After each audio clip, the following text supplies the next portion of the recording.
अब एक बहुत रेलेवेंट सा एक कन्फ्यूजन होता है जब आप ऐसे लाइन को ड्रॉ करते हो।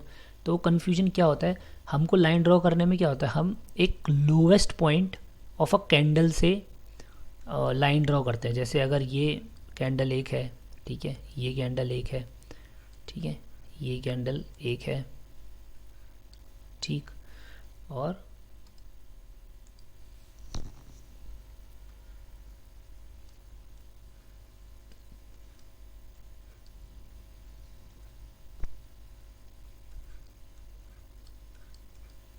इस तरीके से कुछ कैंडल्स बन रही हैं।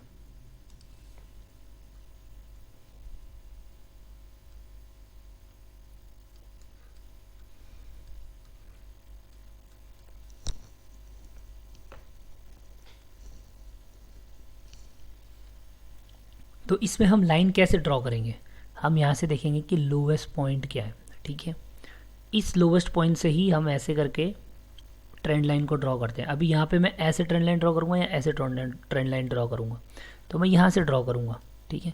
अगर मैंने यहाँ से ड्रॉ कर दी, अब ये ड्रॉ भी तब करेंगे जब ये कुछ बहुत रिवर्स कर जाएगा यहाँ से, ठीक है, इस पॉइंट से, तो हम इसको ऐसे ड्रॉ करेंगे। अब मान लेते हैं कि कभी आपने एक बीच में कैंडल देखी जिसका क्लोजिंग तो यहीं पे ही है, ठीक है।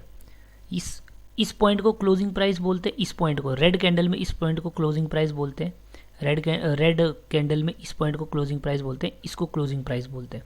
ग्रीन में यहाँ पे क्लोजिंग प्राइस होता है जहाँ पे ये कैंडल ख़त्म होती है, ये तो हाई होता है, ठीक है, ये लो पॉइंट होता है और ये ओपन होता है, ठीक है।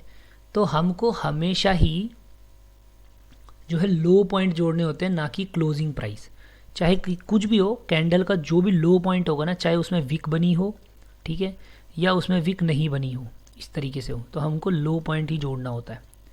कभी भी आप ऐसे मत देखना, अगर आपको ऐसे कोई दिखे और ऐसा कोई चार्ट कैंडल दिखे तो आपकी ट्रेंड लाइन ऐसे बनती है, आपको अगर दिख रही होगी तो आप ऐसे ही बना दोगे यहाँ क्लोजिंग से, नहीं, हमेशा आपको विक का लास्ट पॉइंट जोड़ना है जो कि लो पॉइंट होता है डे का, ठीक है, उसी को जोड़ना है। कभी अगर ऐसा हो जाता है कि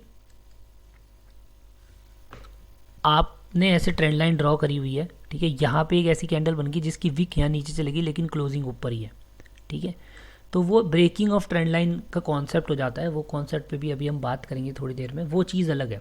लेकिन अगर आपको ड्रॉ करनी है कोई फ्रेश ट्रेंड लाइन, तो आप हमेशा लो पॉइंट को देख के ही ड्रॉ करो, ठीक है, कभी भी आप क्लोजिंग प्राइस को ज्वाइन करके मत करो। अब बात कर लेते हैं significance of a trend line. 2 point होता है, the longer it is intact, ठीक है, उतना ही सिग्निफिकेंट ये ट्रेंड लाइन होती है। दूसरा, जितनी ज़्यादा बार, नंबर ऑफ टाइम्स यहाँ से प्राइस रिट्रेस हुआ है, उतनी ज़्यादा सिग्निफिकेंट ये ट्रेंड लाइन हो जाती है, ठीक है। अगर ये ट्रेंड लाइन, एक ट्रेंड लाइन है जो 4 महीने से है और एक ट्रेंड लाइन है जो 10 महीने से बनी हुई है, ठीक है, या 1 साल से बनी हुई है, तो ये वाली ज़्यादा सिग्निफिकेंट होगी ट्रेंड लाइन रादर देन ये 4 महीने वाली, ठीक है।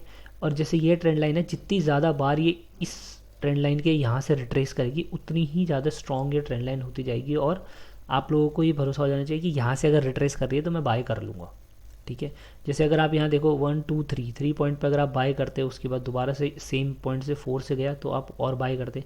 अभी आप 5th पे अगर इसको देख रहे हो, जैसे ही अगर ये थोड़ा बहुत रिट्रेस करता है, जो हमारे कंफर्मेशन वाले पॉइंट्स है